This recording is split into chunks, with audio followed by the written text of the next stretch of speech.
Bienvenue au centre de réveil, de réforme et de rayonnement par les valeurs du royaume. Amen.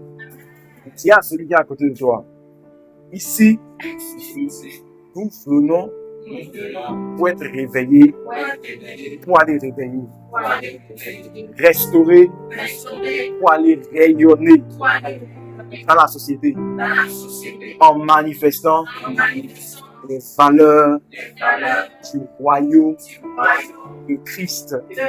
Redis-lui ça encore. Ici, nous venons pour être réveillés, pour aller réveiller, restaurer, pour aller rayonner dans la société, en manifestant les valeurs du royaume. Alors, tu es la bonne personne, au bon endroit et au bon moment. Tu ne repartiras pas tel que tu es venu, par la grâce de Dieu, par l'amour de Jésus, par l'aide du Saint-Esprit. Donc redis-lui ça encore. Ici, nous sommes réveillés pour aller réveiller, restaurer, pour aller rayonner dans la société en manifestant les valeurs du royaume. Tu es donc la bonne personne, au bon endroit, au bon moment, côté de la bonne personne. Et je t'assure que tu ne repartiras pas tel que tu es venu, par la grâce de Dieu, par l'amour de Jésus et l'aide du Saint-Esprit. Si tu peux acclamer le Seigneur. Alors aujourd'hui, nous continuons avec notre série d'enseignements croître en Christ, ou encore la nécessité de croître en Christ. Dis à ton voisin la nécessité de croître en Christ. Si je devais changer le thème de ce message, j'allais changer ça en tu dois croître en Christ. C'est TDCEC, tu dois croître en Christ. C'est primordial. Et cet enseignement est un enseignement important et capital pour toi. Et avant d'aller en profondeur, j'aimerais t'encourager déjà maintenant, avant que tu n'écoutes pour la première fois, à prendre la résolution d'écouter une deuxième fois. Demande à ton voisin, est-ce que tu prends la résolution d'écouter cet enseignement une deuxième fois? Je n'ai pas entendu les oui. Si tu prends la résolution, dis je prends la résolution d'écouter cet enseignement au moins une fois, sinon 2 fois, avant le dimanche prochain. Voilà. Parce que, vous voyez, pour que les enseignements aient de l'impact sur nous, on doit répéter ça au moins 3 fois. Une fois là, ça ne suffit pas souvent. Et selon moi, ça c'est ma conviction. Aujourd'hui, l'église est dans cet état parce que on enseigne chaque dimanche de nouveaux enseignements que les gens n'ont pas assimilés. La nourriture, elle est profonde, elle est lourde chaque dimanche. Tout ce qu'on reçoit, les gens n'ont pas fini d'assimiler ce qu'on a reçu dimanche passé et on enchaîne avec un autre enseignement le dimanche. C'est pourquoi moi, je préfère souvent fonctionner en série. Pour qu'on soit dans le même thème pendant des semaines, qu'on soit assis dans la parole. Amen. Donc, tu dois faire un effort pour réécouter la parole que nous recevons ici. Donc, ça doit être dans ta tête que lundi matin, le mardi matin, là, ces moments réécoute. Si tu ne le planifies pas, tu ne vas pas faire. C'est pourquoi les dimanches, vous prenez des résolutions et arrivez au campus, vous n'écoutez rien parce que vous ne planifiez pas. C'est quel tu dois dire, c'est à tel jour, à telle heure, j'écoute cet enseignement-là. Tu dois planifier ça psychologiquement, tu es préparé pour ça. Amen. Donc, notre série d'enseignements est intitulée « Tu dois croître en Christ ». Alors, l'objectif de cet enseignement est de vous amener à comprendre que la vie chrétienne n'est pas statique, mais dynamique et évolutive. La vie chrétienne, là, c'est une vie progressive. Tu ne peux pas être venu à Christ, ça fait 250 ans. Et tu rien à changer, rien, tout est pareil et tu dis que tu es chrétien. Non. Chez nous, dans le milieu chrétien, dans le christianisme, là, on va de gloire en gloire, de progrès en progrès. Amen. Et on ne peut pas rencontrer Christ aujourd'hui et demeurer la même personne. Dieu ne nous appelle pas seulement croire en Christ, mais il nous appelle à croire en Christ. Amen. Dieu ne fait pas quoi? Il ne nous appelle pas seulement à croire en Christ, mais il nous appelle à croître en Christ. Et tu dois comprendre ceci. La vie chrétienne ne se résume pas à Alléluia, Amen. La vie chrétienne ne se résume pas à je vais à l'église, je suis communié, je suis confirmé, je suis baptisé, et je suis confessé, tout ce que tu veux là. La vie chrétienne ne se résume pas à ça. La vie chrétienne ne se résume même pas à prier, jeûner, participer aux activités religieuses. Non. La vie chrétienne ne se résume pas à la mémorisation des versets. Oui, hein? À la mémorisation des prières. Je vous salue Marie, notre Père qui est aux cieux, et je crois en Dieu Tout-Puissant. Quoi encore? La vie chrétienne ne se résume pas à la récitation des prières. La vie chrétienne ne se résume pas à l'appartenance à une dénomination. Ah, moi je suis catholique, hein? Moi je suis évangélique, hein? Moi je suis protestant, moi je suis céleste, quoi encore? Je suis adventiste, quoi encore? Je suis témoin de Jéhovah, je suis Foursquare, je suis quoi encore? La vie chrétienne ne se résume pas à une appartenance dénominationnelle. Moi là, mon église là, je suis céleste. Moi là, je suis... Non! La vie chrétienne se résume à une personne. La vie chrétienne se résume à quoi? À une personne. Et cette personne, c'est Christ. Dis-moi, Christ. Regarde. Enlève le mot Christ, le christianisme. Ça va rester quoi? Ianisme. Ça veut dire quoi, ianisme? Ianisme. Enlève le mot Christ de christianisme et il n'y aura plus rien. Enlève le mot Christ de chrétien et tu ne vas plus rien trouver. Amen. Pourquoi? Parce que Christ est le fondement du christianisme. Le christianisme n'est pas une religion, ce n'est pas une organisation, ce n'est pas un bâtiment. Le christianisme, c'est une personne. Le fondement du christianisme, c'est une personne, c'est Christ. Amen. Donc, quand tu viens à l'église, ton objectif doit être de rencontrer cette personne et de manifester cette personne. Mais le problème aujourd'hui, c'est que demandez combien de personnes viennent à l'église à cause de Christ. Combien de personnes viennent à l'église pour manifester la vie de Christ, mais pour ressembler à Christ. Le but véritable de la vie chrétienne, c'est de manifester la vie de Christ. Le but de Dieu n'est pas seulement que nous croyons en Christ, que nous soyons bénis, mais le but de Dieu, c'est que Christ soit formé en nous. Est-ce que Christ est formé en toi? Est-ce que ton objectif, c'est que Christ soit vu, Christ soit visible dans ta vie? Pour une interrogation. Et je dis souvent aux gens que, pour moi, ça c'est mon point de vue. Hein? Beaucoup de personnes viennent à l'église, mais elles ne sont pas chrétiens. La majorité des 50%, près de 50% de personnes viennent à l'église, mais ils ne sont pas chrétiens. Ils sont simplement quoi? Des croyants, des égliseurs. Je vais t'expliquer pourquoi. Le mot chrétien est intervenu la première fois qu'on a la Bible. Dans Acte 11. À Antioche. Pourquoi on a appelé les gens là chrétiens? D'où est venu chrétien? Dieu n'est pas chrétien. Dieu n'a jamais dit le mot chrétien. Jésus n'est pas chrétien. Jésus n'a jamais dit le mot chrétien dans la Bible. Qui a donné le nom chrétien aux followers de Jésus? Qui? Ils ont vu qu'à un moment donné, les followers de Jésus l'ont tué. Ces followers se comportent exactement comme Jésus. Ils parlent comme Jésus, ils agissent comme Jésus, ils rassemblent comme Jésus, ils aiment comme Jésus. Et là, ils disent, on a vu Jésus. Mais ce qu'on est en train de voir là, on voit que ceux-là sont en train de ressembler à Jésus. Donc, on les a appelés quoi? Christianos. Le grec dit Christianos. Christianos. En anglais, Christian. Et en français, chrétien. Je pense que c'est le mot français là qui nous a trompé un peu. Comme en anglais, chrétien.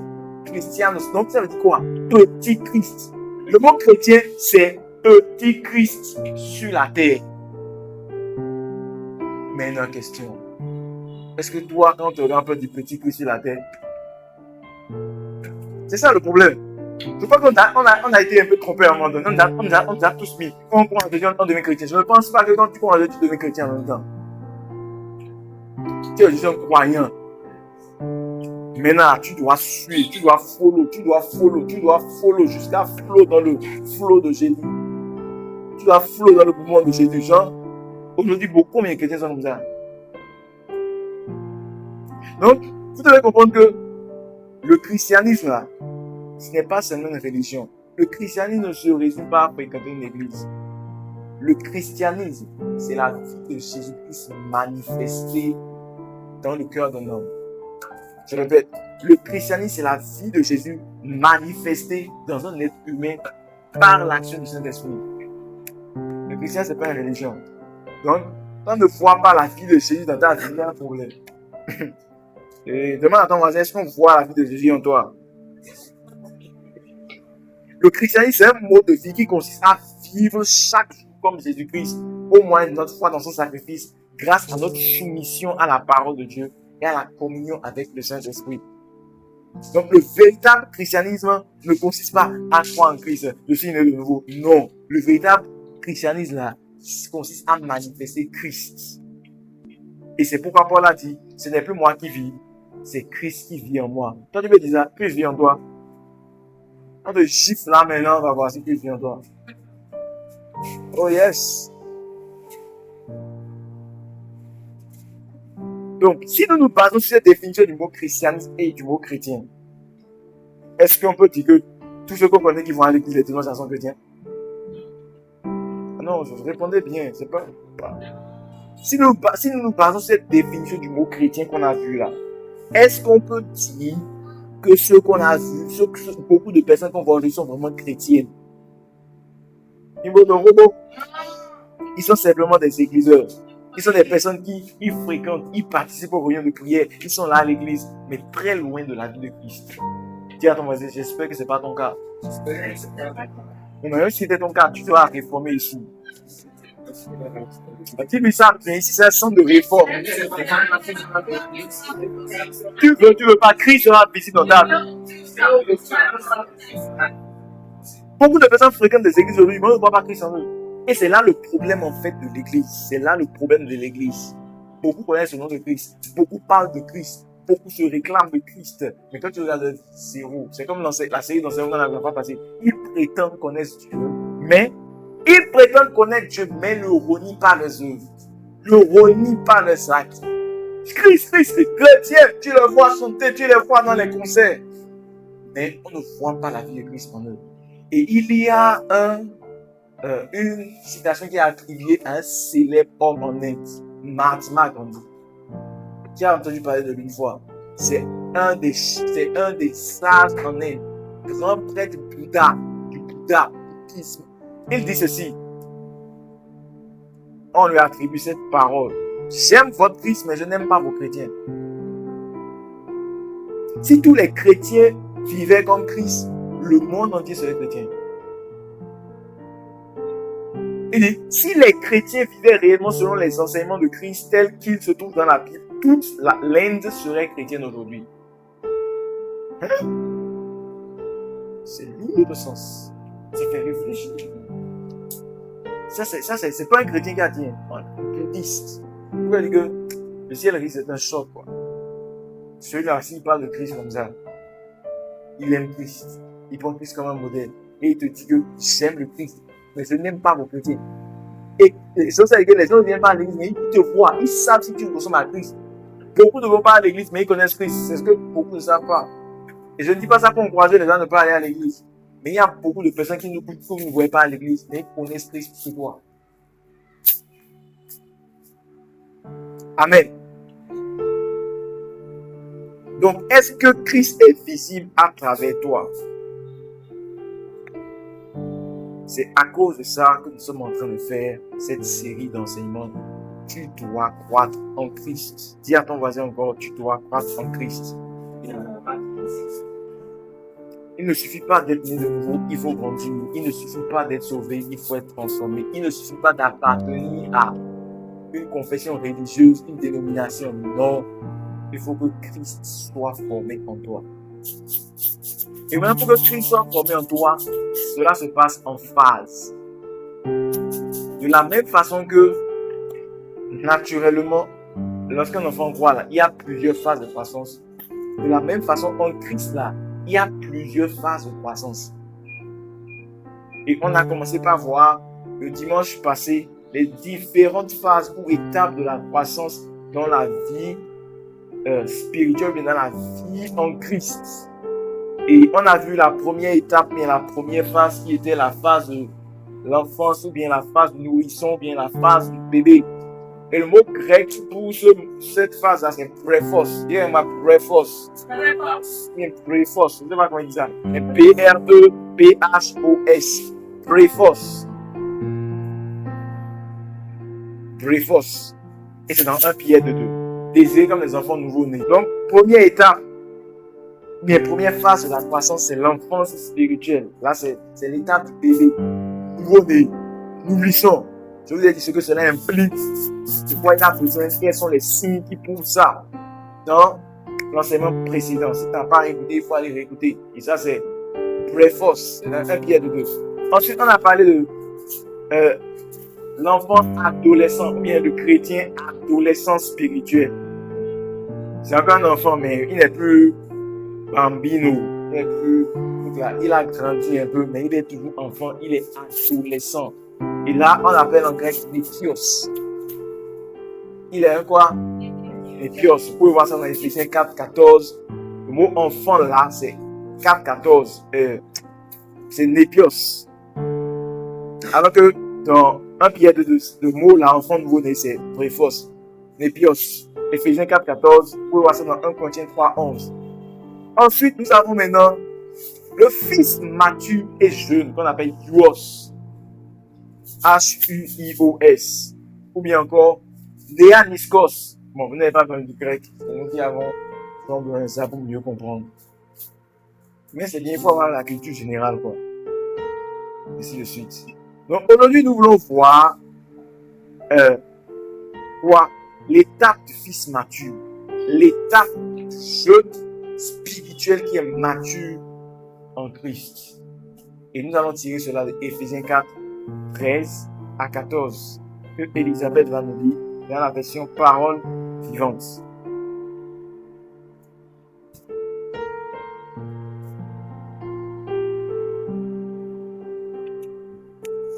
4:13-14. Il nous a donné ce pain pour que nous parvenions à une profonde unité dans le moyen de la foi et d'une parfaite connaissance du Fils de Dieu, que nous devenions majeurs. Que nous devenons, continue, pleinement matures. Que notre personnalité atteigne son plein. Et il montre maintenant qu'elle dit pleinement mature, qu'est-ce qu'il veut dire? C'est que notre personnalité, quelqu'un qui est mature, sa personnalité atteint son plein épanouissement sur le modèle de Christ. Sa personnalité atteint son plein épanouissement, qu'elle commence pas à ressembler, qu'elle commence pas à manifester le caractère de Christ. Donc quand on parle de quelqu'un qui est mature, qui est parvenu à l'étape de fils mature dans le Seigneur, c'est quelqu'un qui commence par ressembler à Christ, qui commence par refléter la nature de Christ dans ses paroles et dans tout ce qu'il fait. Et il est épanoui en reflétant la nature de Christ. Continue. Notre personnalité atteigne son plein épanouissement sur le modèle de Christ et que nous formions tous ensemble ce corps parfait qui constitue la plénitude qui nous vient de Christ. 14. Car il ne faut pas que nous restions toujours de petits enfants, ressemblant à ces esprits ballottés à les flots et entraînés ça et là par chaque coup de vent. Donc, quand quelqu'un devient mature, il n'est pas entraîné par chaque coup de vent. Et on a d'ici, et on a d'ici, et sa foi affaiblit. Quand quelqu'un devient mature, il est ferme dans ses convictions, il est ferme dans sa croyance. Amen. Donc, de la même façon que la phase de la maturité spirituelle dans la vie d'un jeune ou bien d'un enfant sur le plan naturel, lorsque quelqu'un devient majeur, il devient responsable. Il est abandonné à lui. Il sait prendre les décisions. Il sait comprendre ce qui est quoi, pourquoi ceci et ça. De la même façon, quand tu deviens mature en Christ là, tu sais pourquoi on a fait ça. Tu ne fais plus parce que, on a dit que si, on a dit que ça, mon pasteur a dit que ça. Non, tu fais les choses avec conviction. Tu sais pourquoi on a dit qu'il ne faut pas faire certaines choses. Tu comprends pourquoi certaines choses sont interdites. Tu comprends que sans Christ, tu ne peux rien faire. Tu comprends pourquoi on te dit, ne va pas aussi ça après le mariage.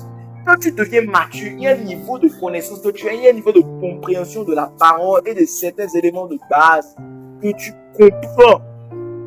sans même que tu n'aies besoin que quelqu'un t'explique ça. Amen. Le croyant mature, c'est quelqu'un qui commence par développer son discernement. Il n'est plus influencé dans toutes les directions. Il comprend la parole de Dieu. Il sait ce qu'il croit. Il sait pourquoi il croit en cela. Et il sait sur quoi il s'appuie. Ça, c'est le croyant mature. Donc, la maturité spirituelle, c'est l'étape à laquelle le croyant passe d'une foi qui dépend du pasteur.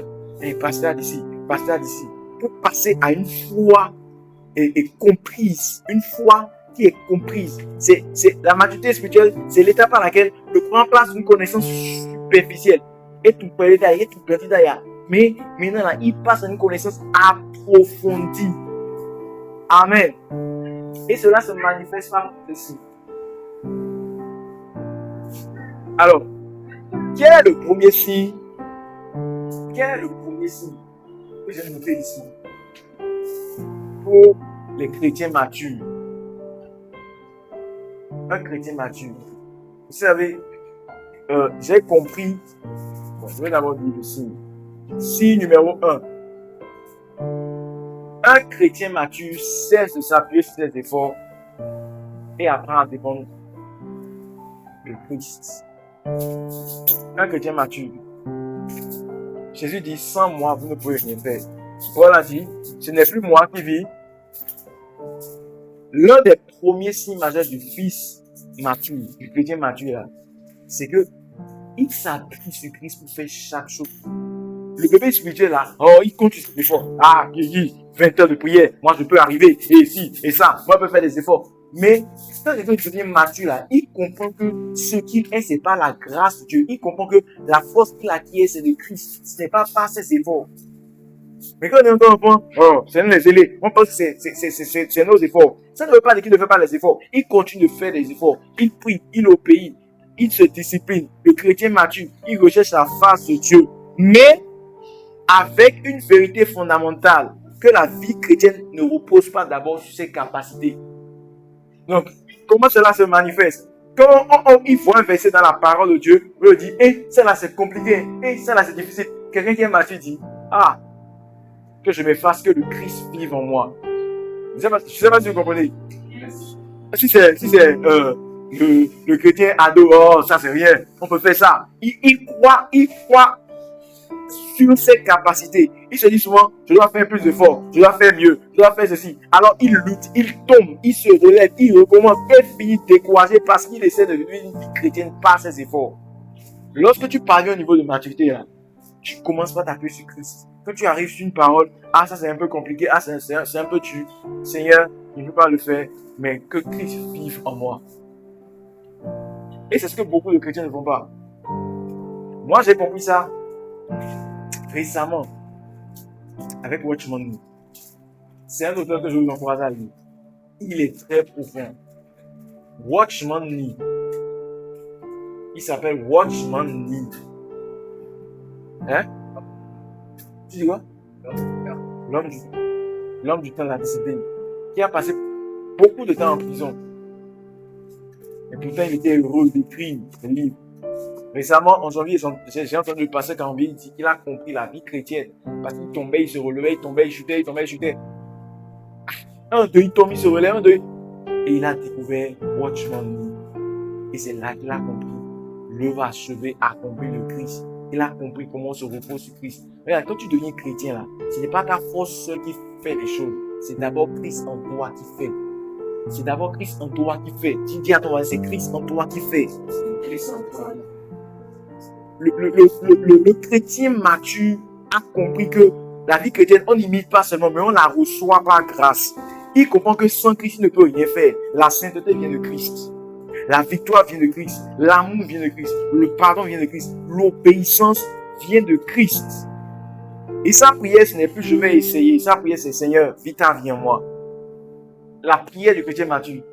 Face aux circonstances, Seigneur, que le Christ prenne le dessus. Que le Christ me conduise. Fortifie-moi. Produis en moi ce que je suis incapable de faire par moi-même. Jésus a déclaré, Jean 15,5, sans moi, vous ne pouvez. Maintenant, ça ne veut pas dire que tu ne fais plus aucun effort. On a que c'est Christ qui fait en moi. Donc, j'attends. Tu vois la sœur, tu la regardes jusqu'à les désirs se développent. tu vois vidéo pornographique et tu dis, ah, c'est Christ qui fait en moi, donc j'attends. Maintenant, quelque chose, c'est Christ qui fait en toi. Toi, tu ne fais plus rien. Non, c'est pas ce qu'on a dit. Tu dois faire des efforts. Il y a des efforts à faire. Mais ce que tu dois comprendre, c'est que la source, ce n'est plus tes efforts, c'est d'abord Christ qui produit. Amen. Donc, c'est le premier signe d'un chrétien mature. Il comprend que la vie chrétienne n'est pas simplement Christ qui l'aide à vivre sa propre vie, mais Christ qui vit à travers lui. Le fils mature ne dépend plus principalement de lui-même, mais il s'appuie sur Christ. C'est difficile, mais je m'appuie sur toi. Ça allait compliqué, mais je vais y arriver par ta grâce et par ta vie en moi. Est-ce que c'est ton cas? Ou bien toi, oh, je vais faire 20 heures de prière, 100 heures, et ça, par la grâce de Dieu, j'y arriverai. Le Saint-Esprit va m'aider à faire. Le Saint-Esprit fait le en moi. C'est comme ça, fils mature d'abord.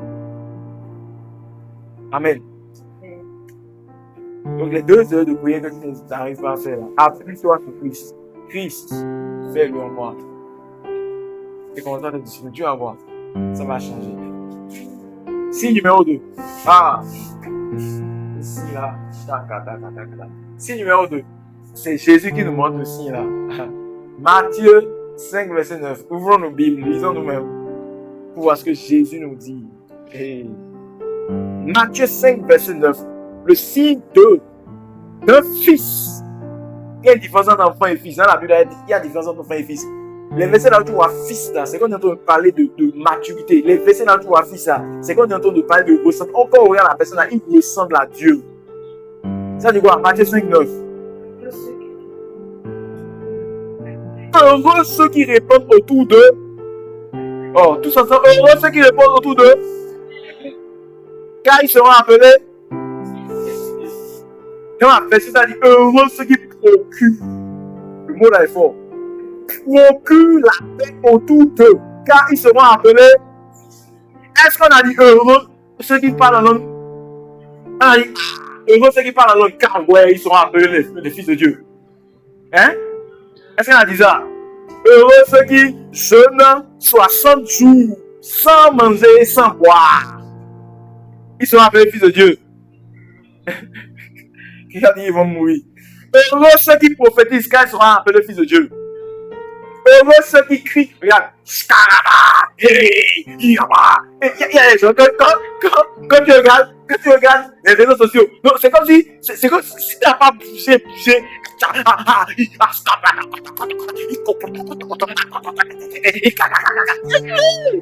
si tu n'as pas fait son corps là, tu n'es pas spirituel. C'est pas faux. Hein?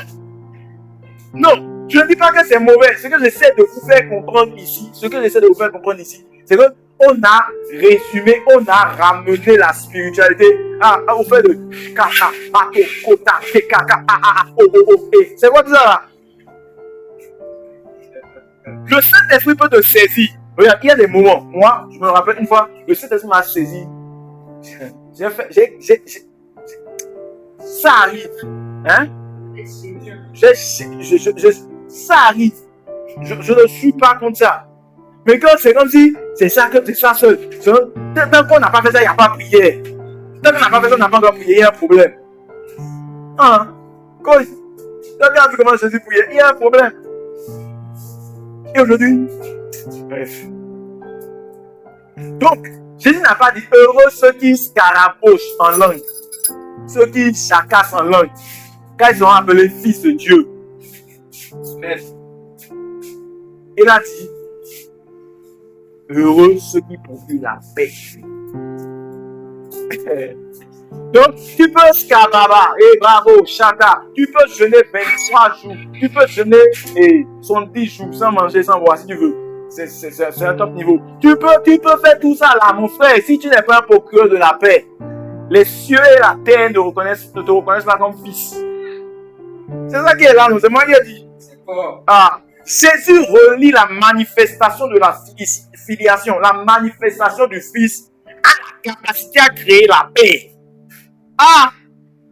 Donc, qu'est-ce que ça veut dire? Un fils mature qui a compris que C'est la paix qu'il faut chercher. La paix est une valeur du royaume.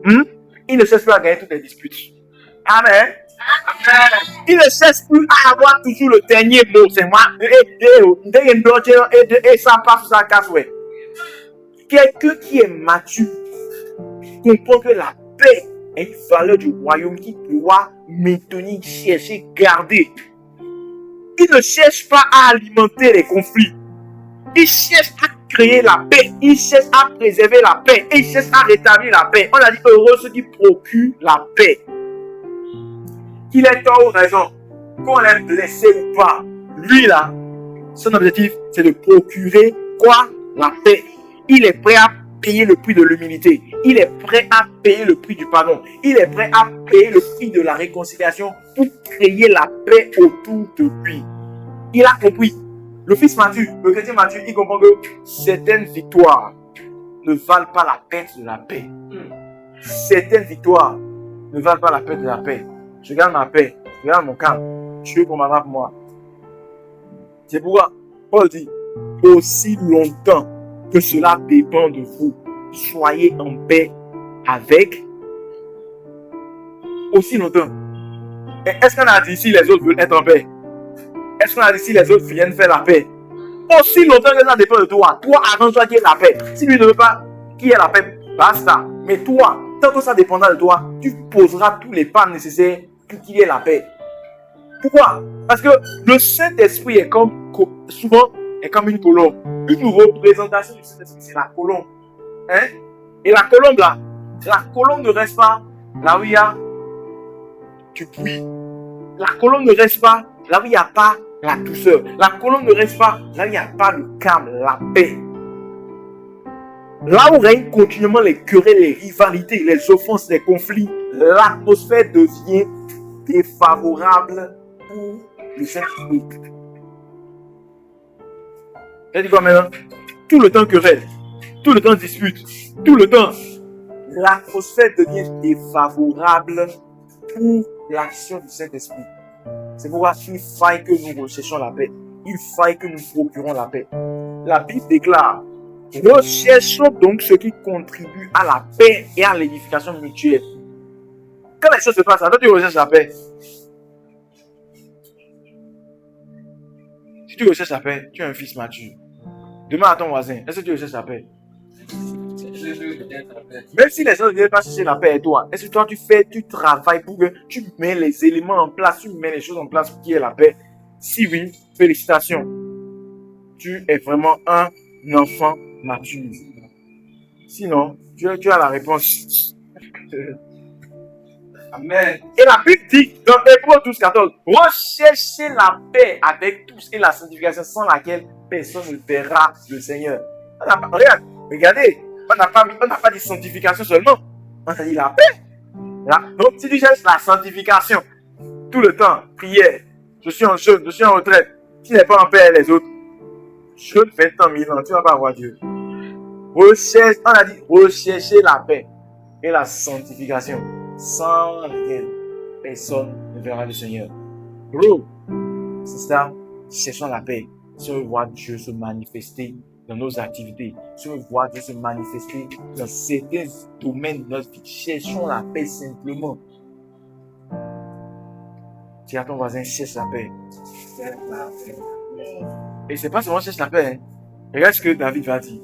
Poursuis la paix. Psaume 34, verset 14. Hey, si tu es aïkoïdo, hein, asiblénion, poursuis. Il faut chasser la paix. Jean, il peut, tu ne vas pas permettre. Il y a des moments où, des fois, quelque chose se passe avec ma femme là, je vais rapidement, je la trappe dans mes bras pour que ça n'arrive pas ailleurs, qu'elle commence à se victimiser, et ci et ça, et que ça entre dans un niveau trop basse encore. Ou bien, je la trappe en même temps pour dire, faut pas que ça dégringole pour arriver quelque part. Il faut la paix. Le tabac, hein. Amen. Une personne mature cherche la paix, même quand il a tort ou raison. Le fils mature poursuit donc la paix comme une priorité spirituelle, car ce qui prouve notre maturité est d'abord, ce n'est pas d'abord le scarabouche, ce n'est pas d'abord le vocabulaire spirituel, mais notre capacité à manifester la paix de Dieu qui est un caractère de Dieu.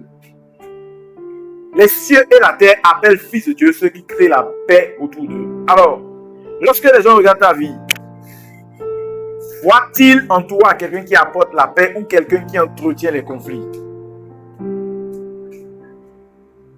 Dernière question. Selon cette caractéristique, ce signe, est-ce que tu peux dire que tu es mature? Tu es un fils mature de Dieu? Tu vas lever ta voix, tu vas prier pendant 30 secondes. Saint-Esprit, fais-le en moi. Fais de moi quelqu'un qui crée la paix. Quelqu'un qui répand la paix. Qu'il ait tort, qu'il ait raison. Saint-Esprit, aide-moi. Pour marcher, c'est facile. Mais ce n'est plus moi qui vis. C'est Christ qui vit en moi. Christ vit en moi. Christ vit en moi. Christ vit en moi. Rabba Shata. Christ vit en moi pour rechercher la paix. Christ vit en moi pour procurer la paix. Christ vit en moi pour créer la paix autour de moi. Je t'en supplie. Je te prie pour mon frère, pour ma soeur. Radiata Sobora Anda Shata Mado. Je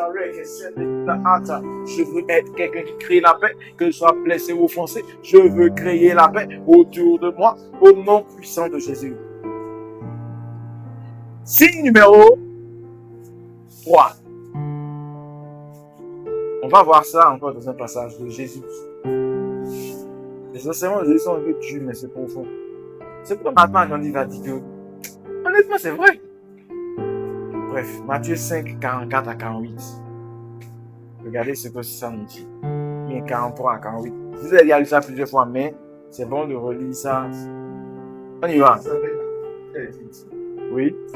Tu aimeras ton prochain et tu détesteras ton ennemi. Mais moi, je vous dis, aimez vos ennemis. Bénissez ceux qui vous maudissent. Faites du bien à ceux qui vous détestent.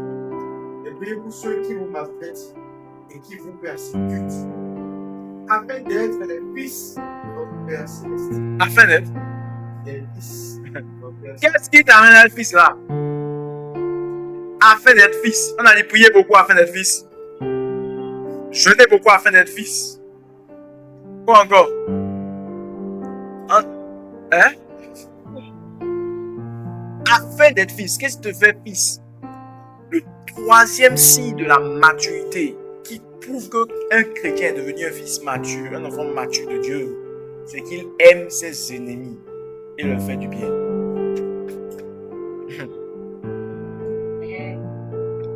Vous avez entendu? Maintenant, demande à ton voisin. Est-ce que c'est ton cas?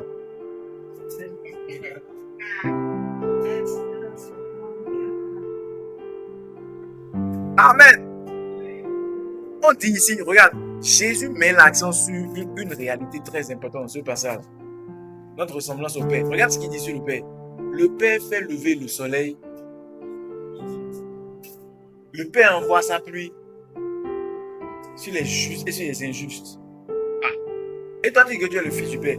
Non, ce qui prouve que je suis le fils de quelqu'un, c'est que j'ai des traits de ressemblance à cette personne. Hein?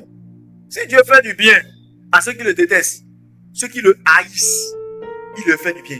Il envoie le soleil. Qu'en est-il de toi?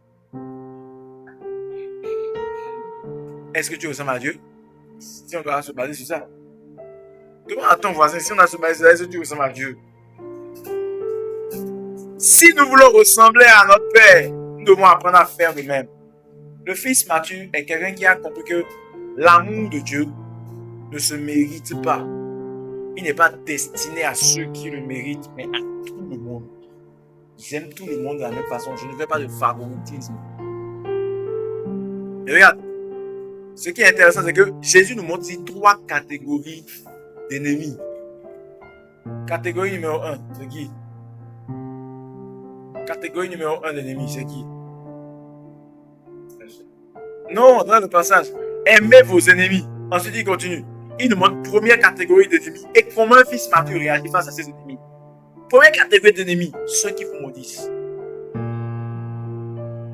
Maudit veut dire quoi? Malédire, dire du mal. tu es là, ils disent du mal, ils te salissent mal, mon frère. Toi, on te dit, ça c'est moi.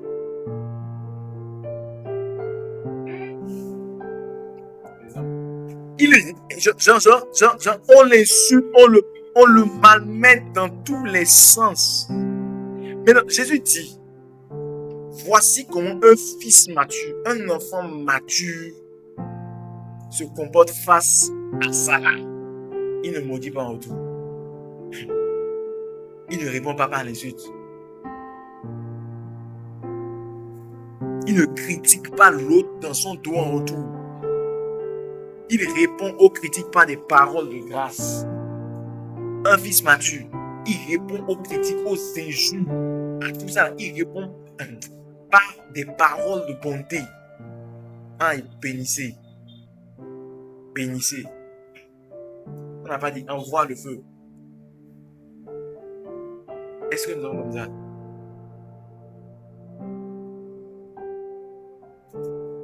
En tout cas, bon, peut-être que tu n'as pas encore traversé ça. C'est quand tu vas traverser ça, tu vas comprendre.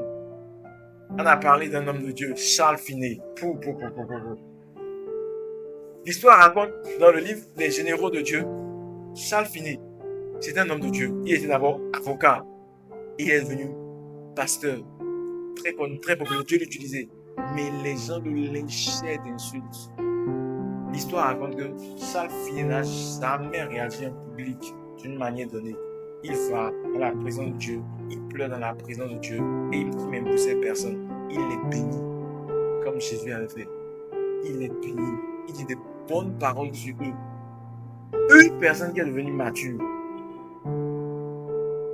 Voici un des critères par lesquels tu reconnais cette personne. Numéro 2. C'est quoi le deuxième type de personne que nous voyons ici?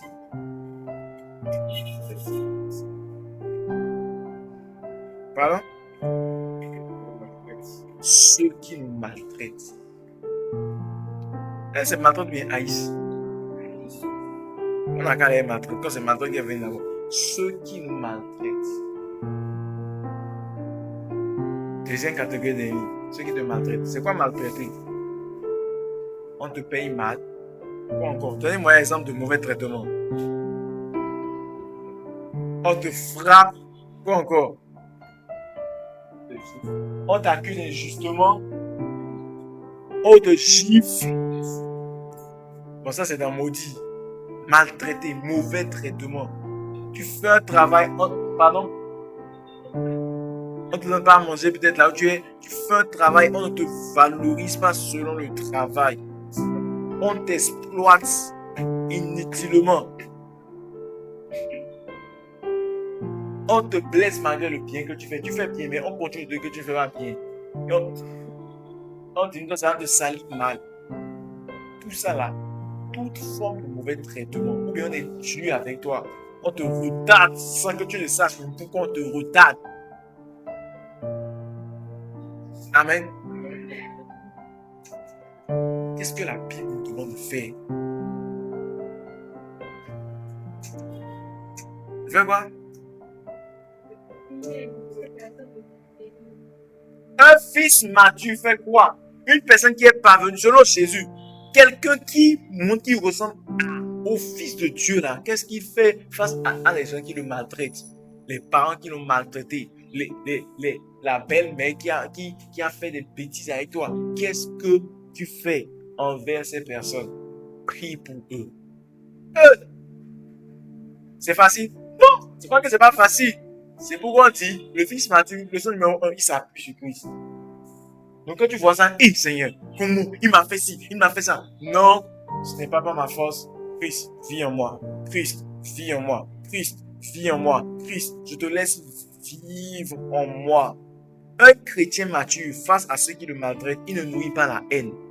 Il ne nourrit pas l'envie de se venger. Il ne prépare pas sa vengeance. Beaucoup de chrétiens sont là. Ils préparent leur vengeance subtilement et discrètement pour aller se venger. Non, il va sentir.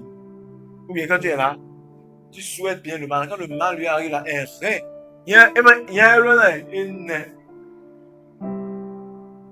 en fait, Dieu n'aime pas cette son attitude. Et quand nous avons ce genre d'attitude, c'est comme s'il y a un niveau de maturité qu'on n'a pas atteint. Parce que dans Proverbe 24, il dit que si tu te réjouis parce qu'on a fait tomber l'ennemi là, Dieu va le relever. Dieu ne va pas aimer ça. Et il va le relever parce que la chute de ton adversaire. Donc, tu dois plutôt prier pour la personne. Prier, Seigneur, transforme-le. Seigneur, éclaire-le. Il ne sait pas ce qu'il est en train de faire. Je suppose qu'il est ignorant. Je suppose qu'il ne sait pas. Il est utilisé par un esprit. Tu pries pour lui. Tu pries pour sa délivrance. Tu pries pour l'esprit qui est derrière. Esprit de retard, esprit de si, qui est en train de manipuler cet homme-là pour me maltraiter. Je t'ordonne de lâcher prise. Esprit d'ignorance, lâche prise. Tu appelles le nom de la personne. Tu pries pour la personne. C'est pas là que tu envoies le feu. Quand on a prié comme priez pour ceux qui vous maltraitent là. Les gens vont penser que c'est peut-être envoyer le feu. On voit le feu sur la tête. Non. Jésus, on lui a donné un mauvais traitement lorsqu'il se rendait quelque part. Les disciples ont dit, Seigneur, veux-tu qu'on fasse des sons de feu? Jésus a répondu quoi? Vous ne savez pas quel esprit vous anime. Quand l'esprit de Christ vous anime, vous n'avez pas directement envie d'envoyer le feu, à moins que le Seigneur lui-même vous dit, hé, laisse le cas là, le feu doit venir sur eux. À un moment donné, Dieu peut permettre que le feu descende sur certaines personnes pour instaurer la crainte dans les cœurs, pour pousser les gens à la crainte, mais c'est rare. Dieu ne veut pas que tu sois quelqu'un qui est naturellement désireux de voir la vengeance abattre sur ceux qui te maltraitent. Amen. Donc, comme Jésus a fait quoi à la croix? Jésus a prié pour ceux qui le maltraitaient. On a craché sur lui. Toi, quelqu'un a craché sur toi? Hein? On n'a même pas craché sur toi. Et tu te plains tout le temps, tu veux déjà te venger. Quelqu'un a déjà mis couronne d'épines sur ta tête et a appliqué ça quand le sang sorti. Quelqu'un a déjà mis croix sur toi. Ton dos est blessé correctement. Non, mais croix sur toi. Lourd croix. On de tirer ça. On a fait ça. On a mis brigandais. Tout le monde est passé par là. On a mis brigandais même pour la finir. Voilà, regarde ce qu'il a. Et est-ce qu'on t'a mis à la croix? On a cloué tes deux mains. Cloué tes deux pieds. On t'a fait ça déjà. Voilà quelqu'un à qui on a fait ça et qu'il était là. Père, pardonne-le quand ils ne savent pas ce qu'ils font. Et voilà, toi tu as dit que tu es chrétien. Christian. Petite gifle là, tu vas être une petite manière de manque de parler là, tu vas réagir en même temps. Tu es dans l'émotion, tu es un bébé. Tu es un ado spirituel. Yéyé, et yéyé. Miséricorde, Seigneur.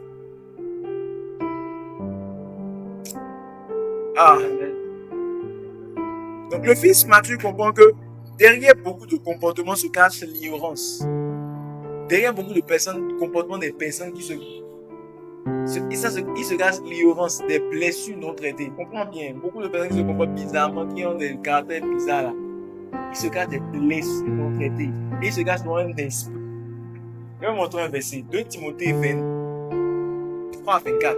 On dit que le serviteur de Dieu ne doit pas se quereller à cause de quelque chose. Regardez ce qu'on dit. Regardez ce qu'on dit dans le passage. C'est très marquant. 2, verset 24.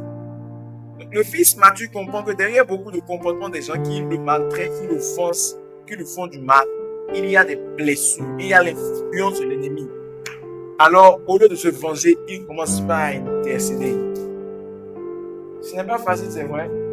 Mais si tu dis, Seigneur, je m'abandonne, je te laisse vivre en moi, tu seras surpris de voir faire ça. Ils t'ont volé de l'argent, ils ont fui. Prie pour eux. Amen. Amen. Ok. C'était pas prévu, mais c'est juste venu comme ça. Oh, Jésus. Amen. Vous avez ouvert? Ça dit quoi? 23. On commence à parler 23, on y va. Hein? Continue.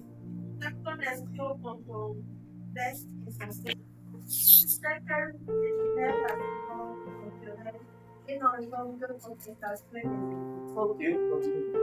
Or, le serviteur de Dieu doit s'interdire les 24. conflits, Le serviteur de Dieu doit s'interdire quoi? les conflits sélectifs.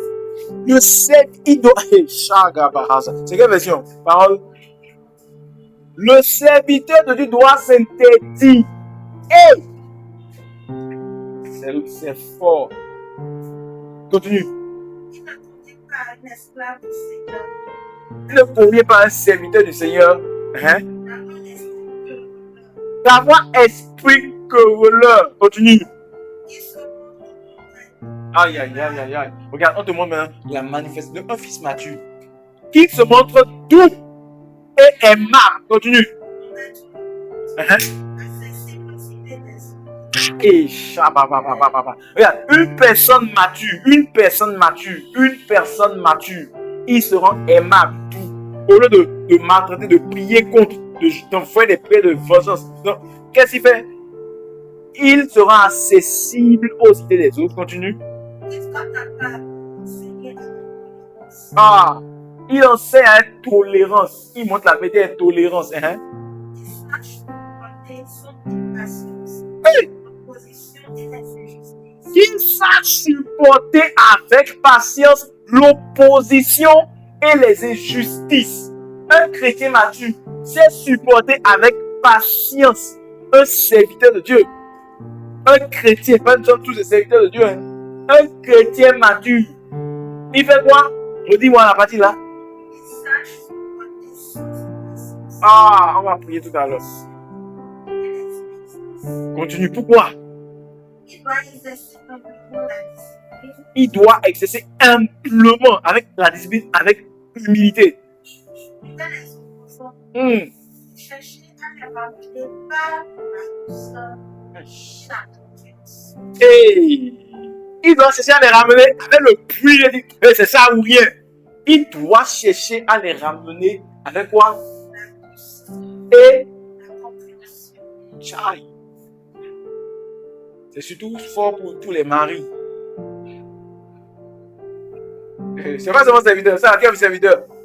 Mais mari, relis-moi la partie. Un mari mature. Doit exercer humblement la discipline envers sa femme, Hey! Un mari mature doit exercer la discipline humblement envers sa femme. Continue. et chercher à la ramener Et chercher à ramener sa femme par la douceur et la compréhension. par la douceur et la compréhension. Oui, parole de vie. Il doit répondre avec douceur à ceux qui sont contre. Un serviteur de Dieu, un chrétien mature, un mari mature doit répondre avec douceur à ceux qui sont contre lui. Hey, hein? En effet, Dieu leur donnera priorité dans une Oh, mais bon, attends, là-bas. Dieu leur donne. Non, on dit que Dieu va. Hey, regardez. Souvent, certaines personnes qui se comportent bizarrement là, Dieu va leur donner l'occasion de changer. Continue. Continue. Oui. l'occasion de changer Uh-huh. leur façon de penser pour connaître la vie. Waouh. Et chez toi, ça dit quoi? Il exerce avec bonté Qui les instruise, le serviteur mature, qui les instruise avec bonté, qui corrige avec bonté, qui les reprenne avec chakataka, qui les reprenne avec ménagement. On ne répond pas pour répondre. Un chrétien mature. C'est pas un je suis encore à la partie là, mais le verset là, mais il seulement. Et continue. qu'il reste Qu'il reste aimable aimable.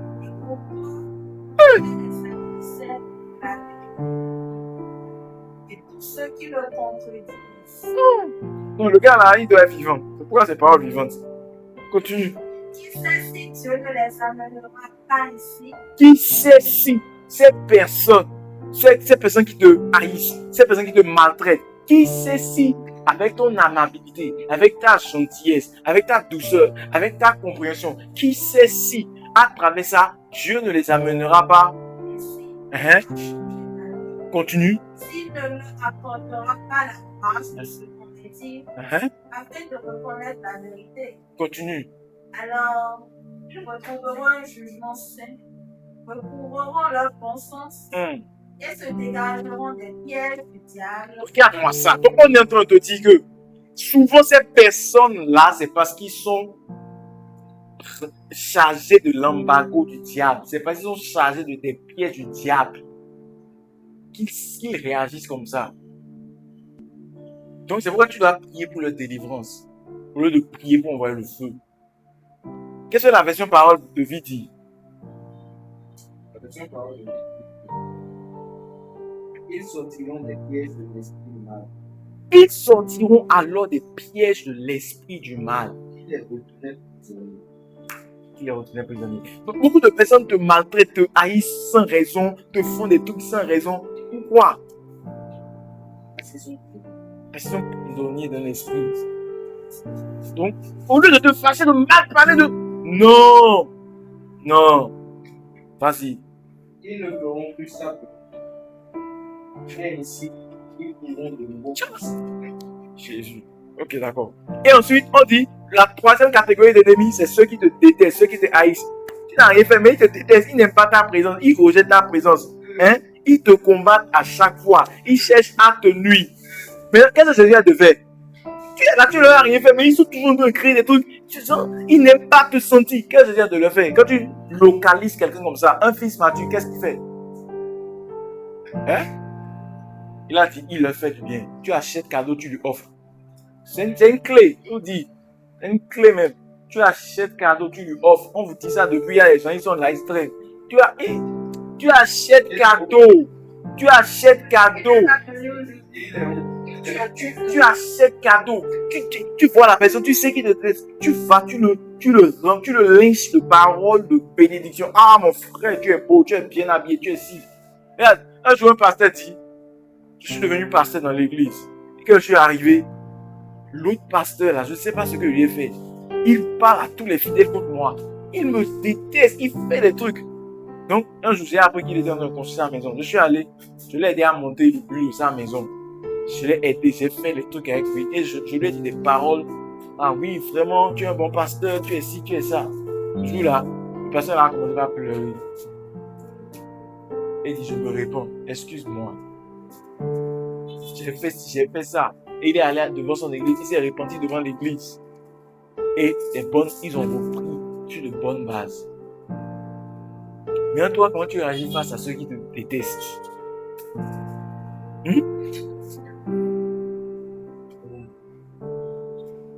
Le fils mature réagit comment face à ces personnes? Il continue à leur faire du bien. Il refuse de laisser la haine transformer son cœur. Dis à ton voisin, refuse de laisser la haine là transformer ton cœur. Il répond au mal par le bien. Il répond au rejet par la bonté. Il répond à l'hostilité par l'amour. Parfois, cela peut prendre la force de service rendu, d'une aide apportée ou d'une marque de gentillesse ou même d'un cadeau. Le fils mature protège son cœur. Amen. Est-ce que c'est ton cas? Vous savez, aujourd'hui, c'est son enseignement, on donne ça à l'église. Hein. Je ne dis pas ça pour louer ce que j'ai entendu vous dire là. Mais j'ai comme l'impression que, en fait, l'église n'écoute plus ces genres d'enseignements là. C'est quoi aujourd'hui là? L'église est en débandade. On finit n'importe comment, on vient avec une bénédiction. C'est normal là. Les chrétiens devaient être des personnes qu'on provoque et ils ne réagissent pas. Mais regarde ce que Dieu dit. Toujours dans le même passage, regarde ce que Dieu dit. À la suite, Matthieu 5 là. Regarde ce que Dieu dit. Quelle récompense y a-t-il à aimer ceux qui t'aiment? C'est pas moi qui ai dit, c'est Dieu. Hein. Quelle récompense y a-t-il à aimer seulement ceux qui t'aiment? Hein? Hein? C'est pour ça que tout le monde aime ceux qui les tout le monde aime ceux qui les aiment. Si toi aussi c'est comme ça tu veux te comporter, il n'y a aucune récompense pour toi. Tu n'es pas fils de Dieu comme ça. Aucune maturité. Mais c'est qu'il y a une récompense pour ceux qui aiment leurs ennemis. Prie pour ceux qui le maltraitent ou le persécutent. Ceux qui font du bien à ceux qui les détestent. Ceux qui font encore. Bénis ceux qui les maudissent là. Il y a une récompense super extraordinaire pour ces personnes. Donc souvent là, Dieu va permettre que les persécuteurs viennent. Dieu va permettre que ceux qui te détestent viennent. Dieu va permettre que les gens te maudissent injustement. Pourquoi? Parce qu'il y a une récompense qui t'attend. Si tu as les yeux fermés, tu vas maudire, tu vas te fâcher. Et tu fermes la porte à la récompense. Et c'est ce qui se passe pour beaucoup de personnes. Dis à ton voisin, ne ferme pas la porte à la récompense. Prie pour les persécuteurs. Fais du bien à ceux qui te haïssent. Et ceux qui te maudissent, bénis-les. Voilà ce qui montre que Christ est formé en nous. Voilà ce qui fait pour connaître aux cieux et à la terre, aux anges et aux démons, que le gars là, il est en train de manifester la maturité, la nature du Fils de Dieu. La vraie maturité ne se mesure pas à la profondeur de tes prières, d'abord, à la longueur de tes prières. La vraie maturité se mesure à ta capacité à manifester le caractère de Dieu envers ceux qui te font du bien et envers ceux qui te font du mal. Amen. À cause du temps, je vais devoir m'arrêter là. J'avais préparé 5 points importants pour aujourd'hui. Mais nous allons nous arrêter là pour aujourd'hui. Sinon, le 5e signe, on va voir ça la fois prochaine. Le fils mature se laisse conduire par le Saint-Esprit et non pas ses émotions. Quelqu'un qui est mature, je vais penser ça. Devant une circonstance là, la question que tu vas te poser, est-ce que c'est le Saint-Esprit qui me dit de faire ça? Ou bien c'est ma chair? Ou bien c'est mes émotions? Devant la circonstance, devant la provocation, quand tu veux faire les choses, le chrétien mature est quelqu'un qui dépend du Saint-Esprit qui me fait les choses. Je ne fais plus les choses comme je veux. Saint-Esprit, je suis ton esclave, je m'abandonne en tes mains. Amen. Est-ce que ça vient du Saint-Esprit, ce que je veux faire là? Ou bien ça vient de mes émotions, de mes désirs, de mes pensées non restaurées? Amen. Tu vas élever ta voiture à prier. Je m'abandonne. Aide-moi. Je me livre totalement. Seigneur, je me livre totalement. Tu peux m'utiliser. Je me livre totalement.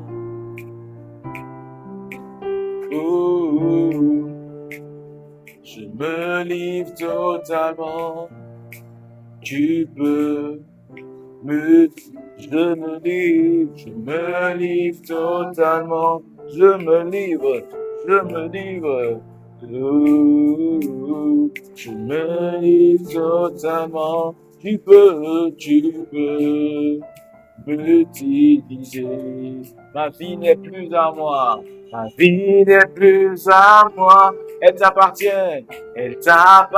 Seigneur. Je m'abandonne à toi. Ma vie n'est plus à moi, je chante. Ma vie n'est plus, mon cœur n'est plus à moi. Je m'abandonne à toi. Je me livre totalement.